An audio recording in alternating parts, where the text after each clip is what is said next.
Nakakabebe. Wala akong camera, camera girl eh. Kaya ako na lang. Magtatanggal tayo nito kasi lalagyan natin sa, tulungan natin si nanay. Yan, lalagyan natin sa apoy para mag-apoy siya. Ayan. Para malinisan din yung sagingan dito kasi pwesto ko to eh. Pwesto sa internet. Kahit paano, nakaka-chat ako dito. Wag lang upload. Wala talaga siya. Ito yung na-discover kong signal dito. Kaya yung kapatid ko, ate ko, siya, inggit sa akin kasi baka daw ako may signal tapos siya wala. Ayan, dito ako nag-internet. Ayan yung inuupuan ko. Tulungan natin yung nanay ko. Tingnan natin yung mga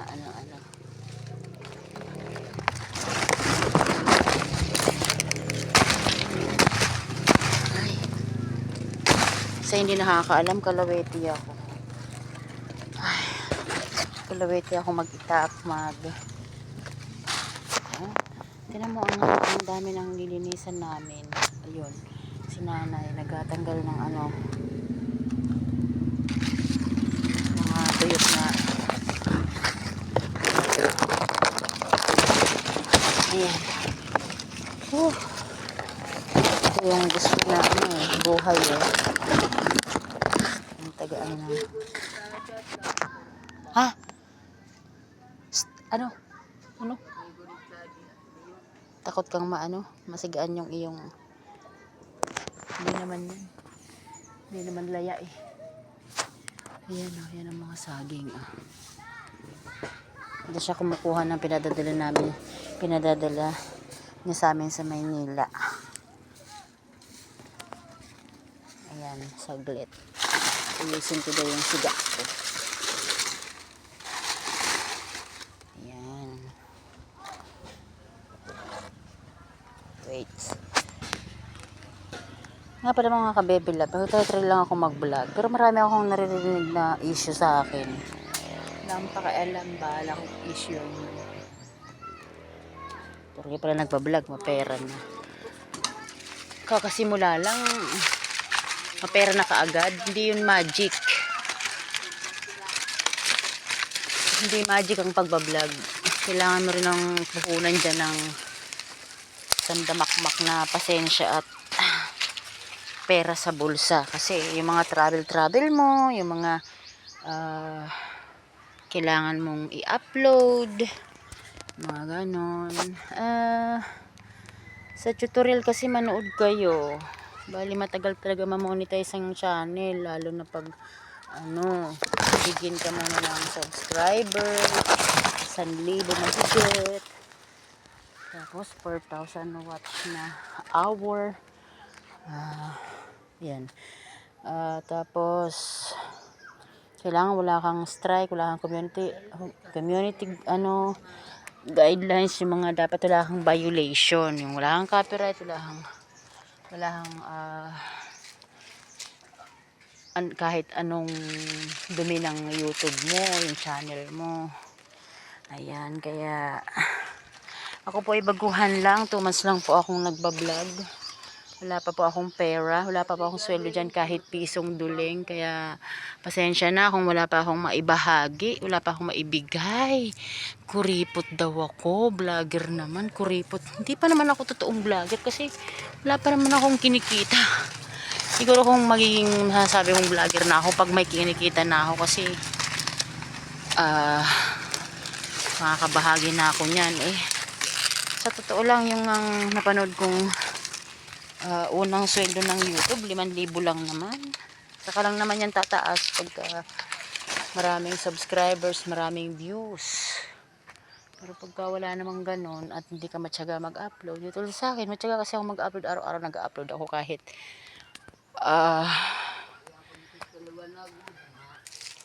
sa mga luto-luto ko lang, ganon. Araw-araw ko nag-upload pag nasa Laguna ako kasi nga may signal doon, may wifi. Dito kasi wala akong wifi, hindi ako masyadong nakaka-upload dito. data lang, kaya wala yun. May piso net naman dito kasi lang maglalakad pa ako papunta dun. Tamad ang ano ko, tamad ako. Dito lang talaga ako nagtsatsaga sa data ko kasi nakakasagap naman ako.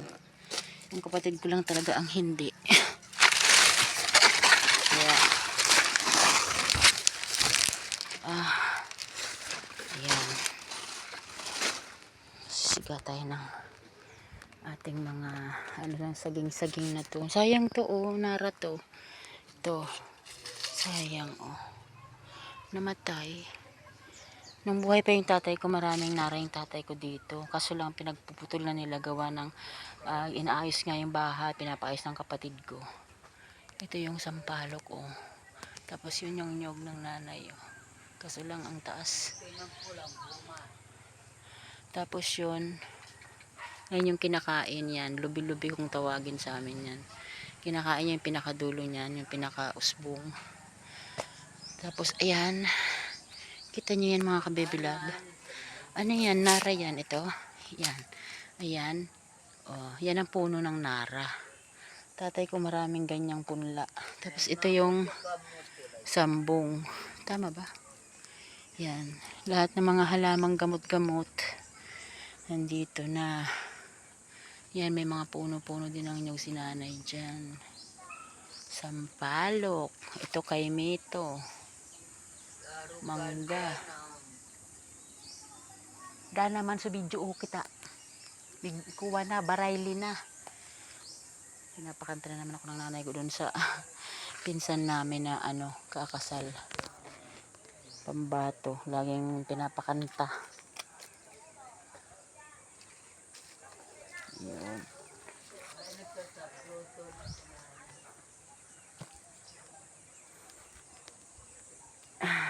Yung itak ko. Oh, di ba? Itak ng nanay ko to. Linis na, oh. Nilinis yung nanay ko.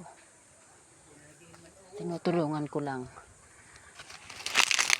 Ang lawak ng ano, paligid niya eh. Ayan. Ang lahat ng paligid ni nanay. Malaki yung space nila. Pag probinsya talaga malaki space. Samantalang sa Maynila, liit lang. Ayan. Oh, tanggal tayo dito.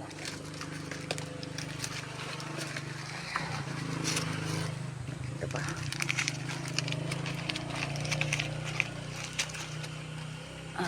Saglit.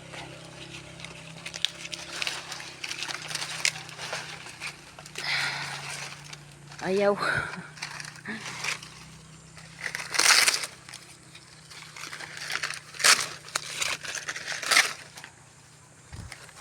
Ayan. Diba? Isang linggo lang kami pero yan ang gawain ng nanay ko. Yun lang mga kabebilab ko. Masyado ng mahabang aking video. Sinare ko lang sa inyo yung day 3 namin. Ayan, aming day 3 namin dito. Hanggang tayo makauwi. Mag-update tayo ng mga pangyayari dito. So, abangan nyo. Thank you pala sa mga nag-subscribe sa akin. Hindi ko yung saka na tayo mag-shoutout pag tayo okay na yung internet sa ano. Doon na sa bahay para maisa-isa ko kayo. Kasi mahirap naman yung hindi ko kayo malilipasan ko kayo ng shoutout. Thank you sa mga nag-subscribe sa akin kahit nandito ako sa probinsya. Naka-stay connected kayo sa akin. Ayan, salamat sa mga bagong subscribers. 926 na tayo as of May 17. Yan. Thank you so much. Bye. Salamat sa pag-aabang at pagsama sa journey ng buhay ko. Thank you.